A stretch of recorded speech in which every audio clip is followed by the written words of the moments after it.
bés bu ñu jagleel mbëggeel jëmale ko ci Jésus Christ vendredi saint di ajuma ji sell jile ñu di ko màggal juróom ñaari fan ci weerum avril ñi ko amal ne ñoo di catholique yi ne ci monde bile bés boobu sax di màndargal njeexitalu li di carême ci ñoom ñi lee di chrétien yi ajuma ji jiitu gannaaw balaa ñoo célébrer li nga xamante ni moo di fête de Pâques vendredi saint di màndargal deewu kii di Jésus Christ ci croix bi gannaaw bi nga xamante ni dañ ko daldi waroon ki ko amaloon na moo di ab taalibeem bu tudd woon Judas. ñii di romain yi daldi woon arrêté kii di Jésus Christ daldi ko condamné woon gannaaw bi nga xamante ni ne moom mi xamle woon na ne moom mooy le roi des juifs ki amal boobule condamnation di Ponce Pilate nekkoon préfet bu Provence bu romain fële ca Judée après ci lañ ko daldi crucifié foofu ci croix boobule gannaaw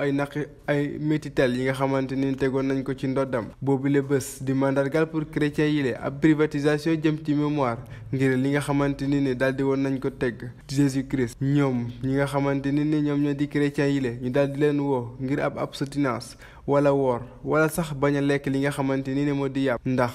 bu ñu sukkandikoo ci église bi boobu moom ab acte inapproprié la yàpp ñu jàppee ko comme ab lekk ba nga xamante ni lekku noble la te ci feet rek lañ ko war a daal di consommer koor gile ñu ciy daal di fàttaliku ñeent fukki fan yi nga xamante ni kii di Jésus Christ daal di na ko woon a passé foofu ca désert donte li nga xamante ni moo di saytaani donte kii di saytaani daal di na ko woon jéem di détourner loolu sax ñu jàpp ne doon nañ ko def ngir ab njëgal waaye boobule woor moom du ñëpp ñoo koy def foofu ñoom chrétiens yi le ndax ñii di protestants yi ak orthodoxe yi ñoom duñ ko faral di amal ajuma bu sell bi mandargalut kese li nga xamante ni moo di avant-veille du dimanche di Pâques mais day mandargal tamit li nga xamante ni moo di chemin de croix bu Jésus Christ bés boobu di bésu naqar ak njàll waral ba tax église catholique yi daal di faral di muur li nga xamante ni moo di crucifix ba li nga xamante ni moo di guddi pascal mu di ab samedi saint vendredi saint di fàttali njëriñal souffrance humilité ba ci li nga xamante ni moo di ndimbalante jëm ci ñi nga xamante ni ñoo ay noo si doole lañ waral ba tax ñu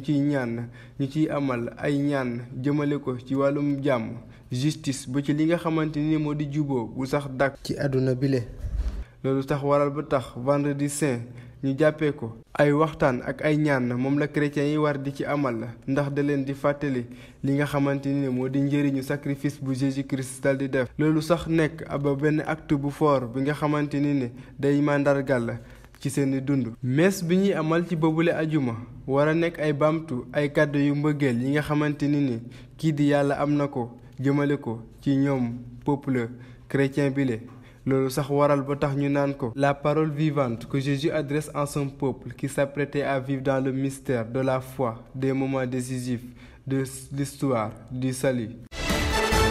Général Mbaye Cissé di chef d'état-major particulier du président de la République moom la ñu tabb yees mu nekk chef d'état-major des armées di SEMGA utu ci poste boobu doon kii di général Cheikh Wade général Mbaye Cissé mu ngi bokk ci promotion 8 bu école nationale des officiers d'actifs de Thiès atum 1988 jàpp 1990 nomination boobule sax mu ngi jël effet lundi 10 avril 2023 bu ñu sukkandikoo ci benn communiqué bu secrétariat général bu présidence général Mbaye Cissé mu ngi juddoo ci atum 1967 fii ci Ndakaaru moom sax daanaka poste yu bëri la daal di occupé ci biir l'armée bi la chef de la division études générales à l'état-major général des armées foofu sax moo yoroon wàllum étude bi ci atum 2012 mu daal di intégré mission onusienne fële ci république démocratique bu Congo moom sax jotoon na nekk commandant zone militaire numéro 2 bu Saint-Louis nekkoon na tamit chef de cabinet du chef d'état-major général des armées ci juin 2020 ci atum 2023 mu daal di nekk directeur général du CEDES. Il faut le dire, il ne faudrait pas qu'on utilise la justice pour rendre inéligible un adversaire politique. faw ñu wax ko waruñu di utiliser li nga xam ne moo di justice bi ngir daal di xañ nit mu doon candidat wala sax ñu daal dañoo waroon daal di respecter li nga xamante ni moo di calendrier judiciaire bi. jël nañu suñ temps daal di viser li nga xamante ni moo di agenda wu cour d'appel tey ci suba waaye affaire yi nga xamante ni daal di nañ ko fàtte yëpp gis nañ que ni yii 2 ans la am yii 1 an mën nañ ne sax amul benn boo xamante ni ne ren jii moom lañ ko daal di enrôler affaire bi nga xam ne dañ ko enrôler te mu commencé woon janvier ñaari weer rek wala ñett ñu daal di ko enrôlé te jaarul yoon parce que buñ xoolee li nga xamante ni ne moo di principe bi yëpp yi nga xamante ni daal dina nañ ko enrôlé moom daal dina woon yàgg ay at sax daal dina ko woon def foofule. ñun sax ñu jàpp ne bu ñu géré woon affaire bi normalement duñ mën a am jotu nekk fii di jéem a gàntal ki nga xamante ni moo di Sonko candidature am kon moo tax ñu jàpp ne affaire yi dañ ko war a jaarale yoon. ñun dañoo jàpp ne justice moom dafa war a jaar yoon te ñu daal di épargner li nga xamante ni moo di ay décision politique ndax kenn umpalewut ne gis nañu ni nga xamante ne moom lañ gaawantoo ci mbiru kii di Khalifa Ababacar Sall daal di ko won gàntal li nga xamante ni ne moo di candidature am te yàggatul dara affaire bi danañ ko daal di enrôler te jàpp nañ ne ñoom ñi la dañoo bëgg daal di aggraver peine bi ngir daal di xañ Ousmane Sonko ngir mu daal di nekk candidat ci élection yi la ñu jëm. leneen loo xamante ni tamit danañ koy daal di ñaawlu mu di li nga xamante mu di barricade yi ñuy amal la buntu kii di kër Ousmane Sonko parce que gis nañu ko dernièrement ni ñu ko daal di def dañoo daal di toj vitre otom ngir daal di ko génnee par force te kii di Ousmane Sonko moom dafa pare woon pour daal di dem wuy ji foofu ñu gis que ne ñoom dañuy daal di jëlal seen yoonu bopp daal di ko ñëw génne ko ci oto bi force ngir yóbbu ko tribunal alors que amul benn décision bi nga xamante ni justice jëloon na ko ngir ñu daal di ko fi indi wala benn ordonnance bi nga xam ne justice bi defoon na ko mu di ab mandat d'amener waaye ñoom ñoo def ci seen bëgg-bëgg daal di ko génne force ngir yóbbu ko tribunal. loolu Sénégal rek lañ koy nemmeeku moo tax ñu jàpp ne loolu moom loo xamante ni dañ ko war a daal di sanctionner moo tax ci rapport bi sax ñu daal di nañ déposer ay plaintes. Nous avions déposé des plaintes aujourd'hui restées sans suite au parquet de Dakar.